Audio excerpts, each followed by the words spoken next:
Yang kedua visi Indonesia 2045. Ini tidak mungkin dieksekusi kalau kita tidak punya SDM. Iya. Dan kalau kita melihat bahwa pemerintah memberikan fasilitas, oke, tapi pemilik SDM kalau boleh saya katakan, yang dia langsung dengan masyarakat itu kan. Nah, sehingga ada sinergitas komunikasi yang intens, sehingga apa kebutuhan masyarakat itu kita komunikasi dengan pemerintah dengan baik. Nah, kemudian di implementatifnya empat berikutnya yang perlu kita lihat dari ketertinian. Yang pertama adalah ketahanan pangan dan lingkungan hidup. Jadi ketahanan pangan yang berbasis kepada lingkungan hidup. Itulah kenapa tadi saya bercerita tentang Mendes. Kami menanam sorghum.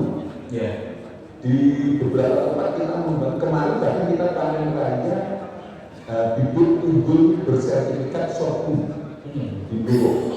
Ya, ini direkomendasikan oleh Menpan dan difasilitasi oleh Mendes. Ya, komunikasi seperti ini kan ini bisa jalan sehingga memberi manfaat maksimal kepada para petani, masyarakat desa.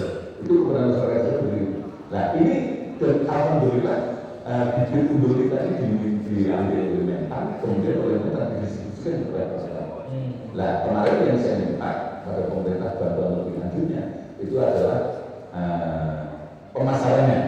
Karena petani kalau nggak laku ya nggak mau dia, pasti itulah. Jadi yang kita terus kemudian kecuali pangan dan ketahanan pangan dan lingkungan hidup. Kemudian yang keempat ekonomi syariah, basis masyarakat. Salah satu di antara gerakan ekonomi di bawah masih rata-rata ekonomi kecil yang nggak benar. Maka kita membangun lembaga keuangan mikro yang tujuannya memfasilitasi UMKM. Jadi kita komunikasikan dengan Pak Maman Menteri Koperasi, kita komunikasikan dengan yang lain. Bahkan kami MOU dengan lembaga-lembaga syariah seperti BSI dan BPN Syariah dan lain sebagainya. Tujuan kita itu adalah bagaimana ekosistemnya ekonomi syariah terbangun dan memberikan manfaat langsung pada UMKM yang itu tidak mungkin tidak betul. Terus kemudian melakukan kerjasama dengan UMKM dengan produk yang sama. Itu tadi yang saya katakan, jangan sampai produk yang sama diminta untuk bersaing. UMKM jangan diminta bersaing, kita fasilitasi untuk menjadi satu produk bersinergi untuk kemudian kita lanjut ke masyarakat. Itu di bidang ekonomi syariah, mulai dari pemodalan sampai. Kemudian yang ketujuh itu adalah energi baru terbarukan. Ini yang mungkin agak aneh kalau bicara energi baru terbarukan. Ya, karena energi baru terbarukan inilah yang disebut sebagai data bil khawatir. Karena lingkungan tadi berasal lingkungan hidup itu menjadi sangat penting karena kita seterusnya akan hidup di kita dan itu sebenarnya kalau kita rubah bukan hanya masalah kehidupan menjadi penghidupan bisa. Contoh misalkan kami mengembangkan eco-friendly, bagaimana melatih para warga kami yang ada di daerah-daerah dan sekitarnya dari hasil penghijauan itu untuk kita jadikan batik eco-friendly, batik yang didasarkan pada tanaman-tanaman. Itu kita kembangkan, kita tunjukkan kepada seluruh masyarakat yang ada sehingga tidak sekadar memberikan kehidupan dari penghijauannya, tapi penghidupan dari sisi ekonominya. Gitu ya. Itu di dalam dan kami juga mengembangkan sekarang kita kembangkan PLTS, pondok-pondok kami, sekolah-sekolah kami, kantor-kantor kami sudah mulai kita gunakan pusat listrik nasional.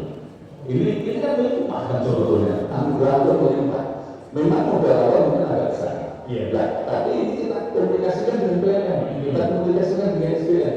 Karena kalau kita komunikasikan dengan baik, sinergitasnya tidak terjalin, ya ini percuma kita nggak diberi izin ekspor impor misalnya.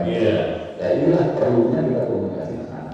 Kemudian yang terakhir tentang teknologi digital. Teknologi digital ini bagaikan pisau bermata dua. Nah, bagaimana?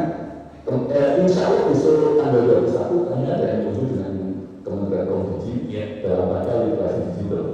Kemudian kita juga MOU dengan Gabungan Digital.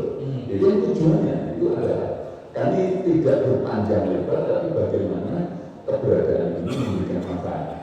Sehingga masyarakat tidak hanya memanfaatkan melihat sisi negatifnya, teknologi digital ternyata bisa dijadikan sebagai tempat yang produktif untuk bisa mengantar pada pemikiran yang jauh.